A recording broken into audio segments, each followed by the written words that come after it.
Speedrunning has recently grown a lot in popularity. However, it has been around as a hobby for a while. In that time, there have been some incredible scandals involving speedrunners, ranging from cheating, bad behavior, or simply making a huge mistake. Throughout this video, we'll take a look at speedrunners from a range of games such as Minecraft, Mario 64, and so on, and some of the most infamous speedrunners in those communities. Although the people in this video have done some dumb things, please don't harass anyone in this video, it's just unneeded. So with that out of the way, let's get into 5 speedrunners that went too far.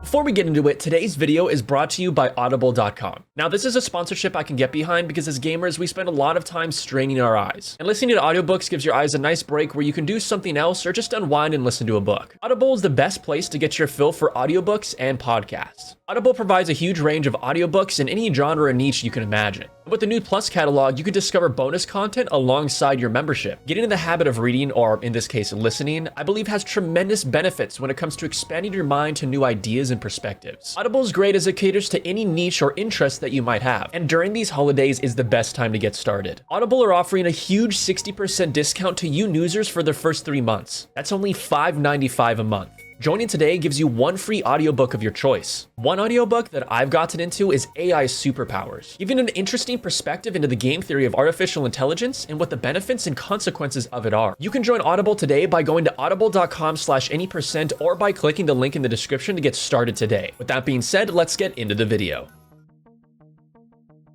Cheating in speedrunning is usually done for the simple purpose of gaining undue attention or respect. However, one of the most bewildering cases of cheating that has happened in the speedrunning scene occurred with a popular Minecraft speedrunner named Floby. Floby had spent years making content on YouTube and previously a good reputation with the community. However, a run published on his channel gained some significant scrutiny over odd behavior. In the now deleted video named PB Sub 12 Top 5, it featured Floby doing a world record pace run, featuring some insane luck, but ultimately not being able to finish due to a lack of ender pearls. The run had quite a few things suspicious about it, such as not showing the world loading screen in the video, making it harder to distinguish if splicing is taking place with a set seed while claiming it to be a random seed. This, however, is one piece of a puzzle, including many instances of Floby making nonsensical decisions that a speedrunner would certainly do in random seed maps, such as not looking around behind him or for a nether fortress while in the nether. Something that would take a split second to do and any speedrunner would know to do, but would be a waste of time if you were playing on a set seed category when you knew the nether fortress wasn't behind you. Spoiler alert, he didn't need to look behind him because he already knew where the fortress was since it was a set seed that he's already scouted. This, amongst other perplexing decisions and the amazing pace, drew large amounts of skepticism from the Minecraft speedrun community, including mods. A member of the community named 11 Billion took a look at his video analyzing the behavior, ultimately coming to the conclusion that this run, amongst others, was not a random seed run as Floby claimed, and that he was a cheater. After some pressure from the Minecraft community, Floby finally came clean on Twitter and admitted the cases of his cheated speedruns, amongst other controversies. He revealed the reason for uploading the fake random seed run to impress a girl in the Minecraft community named Crystal with his speedrunning skills. Unfortunately, the run was revealed to be cheated, tarnishing his reputation, and the girl was in a relationship.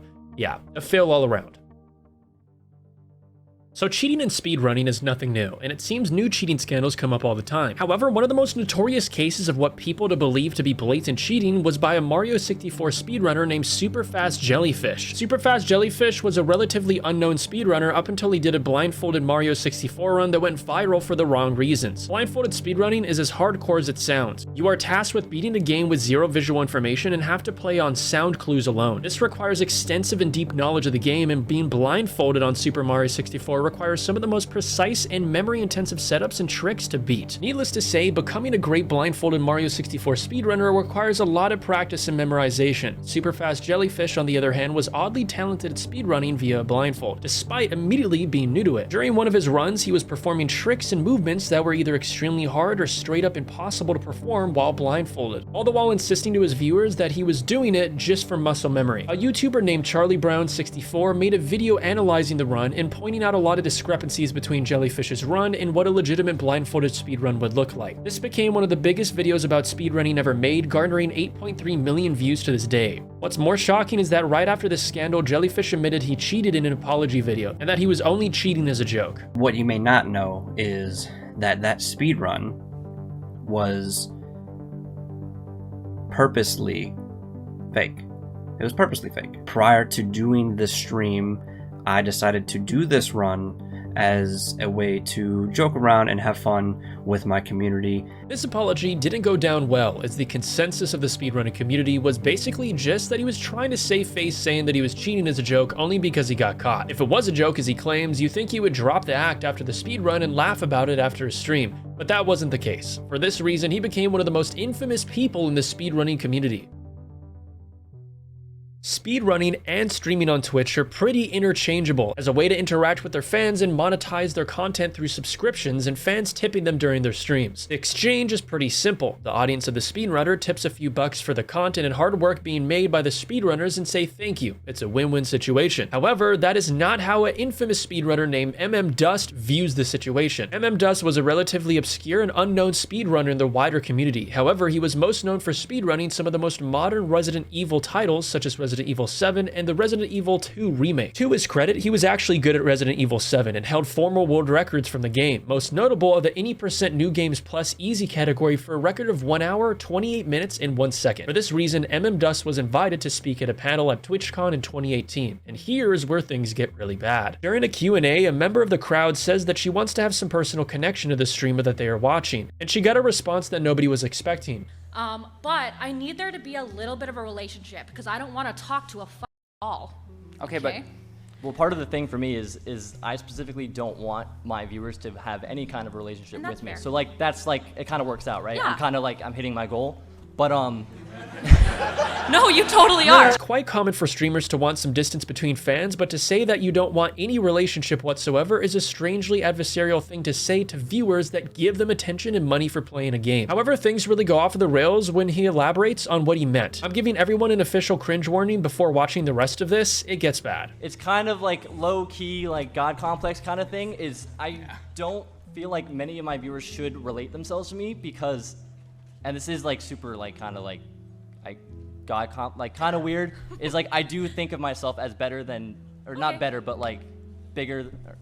This is going sideways. There's no good way to say this. I think of myself as like above the average person, so I don't feel like many people could relate to me. Now, for full context, and what makes this funny is that Dust was a very small streamer, usually streaming to around a dozen concurrent viewers at the time, so by no means was he killing it on Twitch. But even if he was and was getting viewership like Ninja in 2018, it would still be cringe to talk about how you think of yourself with a god complex and you're better than other people. The poor guy sitting next to him at the panel know that this is obviously going south and try to lighten the atmosphere, but he kept going on with his god complex rant, all because he one time beat Resident Evil 7 New Game Plus any % really fast. As you can imagine, this moment was clipped and went viral in 2018, getting reactions from YouTube personalities such as PewDiePie, H3H3, Some Ordinary Gamers, and many more. Dust's Twitch career went from his peak to the lowest point possible in a matter of a few single minutes, as his socials and YouTube channel often gets bombarded with people making fun of him, as the internet jokingly saying that he has the any % world record in destroying your own Twitch career. So cheating in Minecraft speedruns is something that fascinates so many people, as we have seen from the long and drawn-out controversy and public debate regarding Dream speedruns. However, before that controversy, there was another big incident in the Minecraft speedrun community regarding cheating. Before Dream was there, a little-known speedrunner named Drem, who posted a world record run in early 2020. The run, on face value, was impressive and very lucky. To cut a long story short, Drem was called out for some suspicious behavior by Minecraft speedrun mods, not wanting to approve his submission and members of the community in general. The accusation was that the seed was a little too good to be a random seed category, but more damning was some parts of the video that indicated that splicing was taking place, which is editing game footage with multiple clips in a deceptive way. In this case, he was accused of splicing at the start of the run to make it look like a random seed world was being generated when it was set. A small YouTuber at the time named Zyphon made a video that exploded in popularity, breaking down some of the issues with the run, which garnered over 11 million views to this day. Imagine being a small speedrunner and having over 10 million people probably thinking you were a cheater. Needless to say, the backlash against Drem was significant, with many of his vids receiving huge amounts of dislikes and negativity. Also, to top it off, Dream of all people commented on the vid with his issues with Drem's run. It seems like Dream is involved in every major Minecraft cheating scandal. In the end, he ended up deleting his channel and vanishing from the internet. I think it's cautionary tale for speedrunners. Even if you don't care about the morality of faking a speedrun, the risk of being caught is so extreme that it would be almost impossible to recover your reputation after the fact. From what I gathered, Drem was actually a decent Minecraft speedrunner and perhaps could have beaten the world record legitimately if he put enough time into it. However, this one mistake created such a black cloud of negativity over him that he basically had to leave the scene altogether.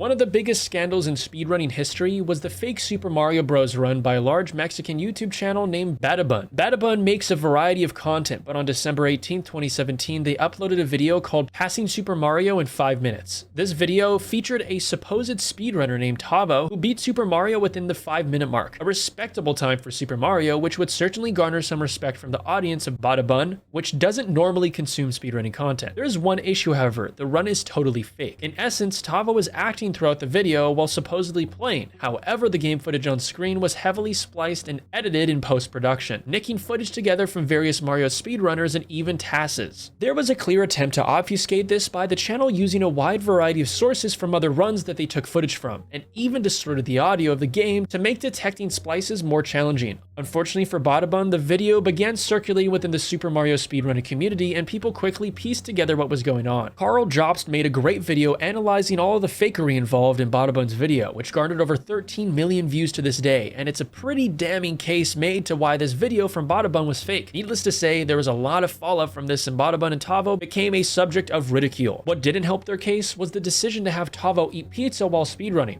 I guess to show how good he is that playing is second nature? Well, a lot of time passed, people forgot, and the meme died down. However, not too long ago, Tavo made a video on his own channel admitting to cheating and apologized, citing that at the time he was a nobody on the internet and just wanted some easy views and clout. EasyScape made a translation of his apology video. As far as apology videos go on YouTube, it's not bad. He does seem like he genuinely regrets this and wants to move on. A ti que me estás escuchando, te suplico que tengas mucho cuidado con todo lo que vayas a subir a internet, porque se va a quedar ahí para siempre.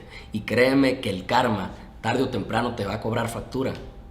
Y a mí ya me la cobró con esto. Thanks for watching this Any% video. Please like and subscribe to support the channel. See ya.